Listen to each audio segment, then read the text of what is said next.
Hello, I'm here again, and this time we are going to talk about the circus of emotions.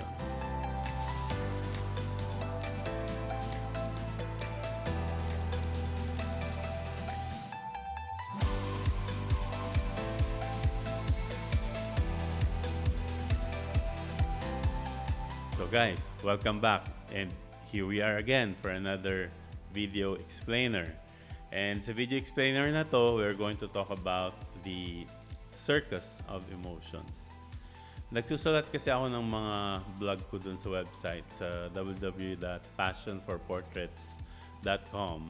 And dun sa blogs ko, under journey, sinusulat ko dun yung mga opinions ko, thoughts, and everything that I have in mind about portrait photography. So doon ko sinusulat. So if you wanna learn portrait photography, go there. Marami-rami na rin ako nasulat doon. So marami kang matututunan doon. But for this video explainer, I'm gonna talk about the circus of emotions. So bakit ko naisulat to? Kasi one time, during the finals, dun sa fashion photography class ko sa SOFA, nung mag-present na sila ng finals nila, sobrang takot nila. Kitang-kita ko sa mga mukha nila na tense talaga sila at nagtutulakan pa sila yung mauna mag-present. So, when finally, somebody did the first presentation and then everybody followed. And then, nung finally natapos nila ma-present na lahat ng projects nila, doon na naglabasan ng kwento. Sinabi ng isa na muntik nang di na niya gawin yung finals project kasi sobrang tense siya, yung parang may self-doubt yun, everything na parang mixed emotions, di niya alam kung ano gagawin niya. So, but eventually with the help of mga classmates, sabi ng classmates niya, galing-galing mo pa naman, gawin mo pa rin, no?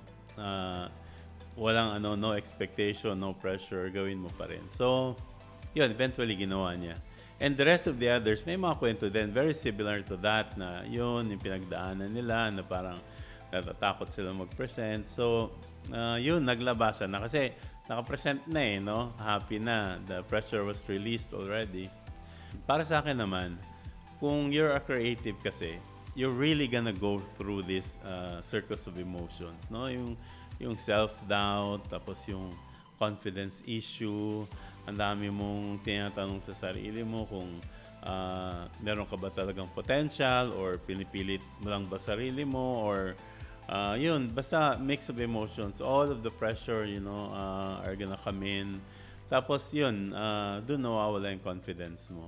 Tapos yun, self-doubt, internal battle. Nandun yung parang nag-aaway ka sa sarili mo dun sa loob. Whether, a lot of things that you doubt yourself. So, being creative, nangyayari talaga yun. And itong self-doubt and confidence issue as a creative, hindi ito siya dumadating ng isang bagsak. Nangyayari nito is slowly, papasok siya konti. Parang may konting seed na tinatanim. Tapos dahan-dahan siyang magbi-build up. No? Hindi siya bigla, 1 week, 1 month, hindi. A series of events, small things, then ang doubt started to creep in, and then lumalaki, nag-build up siya, build up. And then, to a point na ma-affected ka na as a creative, as an artist. Wala ka nang lumalabas na magandang creative na mga thoughts, kasi nababalot na ng self-doubt no? Wala ka ng confidence, no? Wala ka nang believe sa sarili mo. So, then you stop being a creative. Kasi, yun na nga, nababalot ka na ng self-doubt. Ganun talaga nangyayari when you're creative. So, kasi pag na-build up na tong, yung self-doubt mo, yung mga dati mong success, no, yung mga highs mo, di na magmamatter yun. Hindi siya makakatulong sa'yo sa pag-fall mo dun sa self-doubt, no? Yung internal battle mo. So, hindi makakapagpigil yun. Hindi niya mapipigilan yung yung self-doubt mo. So, the only way for you to get out of it is to actually really keep doing what you're doing, whether you're liking it or not, whether you're producing something very distinguished na creative na mga projects, you keep on doing that until such point na may nagawa kang something that would slowly regain your confidence. And yun, yung battle mo between self-doubt, medyo slowly mananalo ka dun. Mananalo ka na dun. So, that's one way to break your fall. The others would just allow themselves to reach rock bottom. And then, kasi dun sa rock bottom din, wala nang fear dun eh. Nothing to impress anymore, nothing to prove anymore. So, pagdating mo dun sa rock bottom, then you can slowly again build yourself up.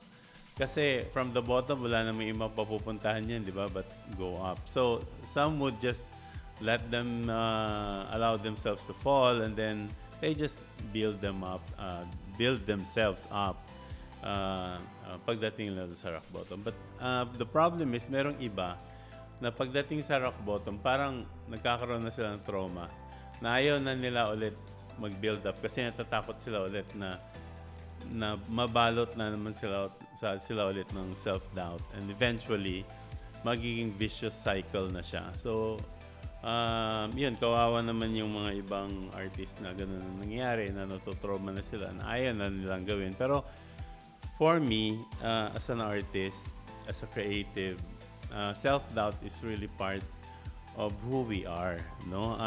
There's no getting away from it, no? Yung experiencing confidence issues and battling internally about self-doubt is really part of being an artist. Just like any other artist in the world, ganun din ang nararamdaman nila. So sabi ko sa students ko, when we were about to end the class, sabi ko sa kanila na it is part of who you are, no? When you mature as an artist, it doesn't mean na mawawala na yung self-doubt, no? And confidence issues.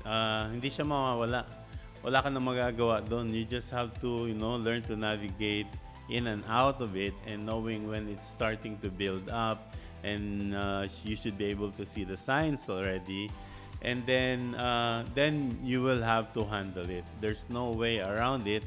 You will have to face it and handle it. Kasi in the end, yung mga creative na mga thinking natin, creative outputs natin are actually coming from when we are down and when there's self-doubt.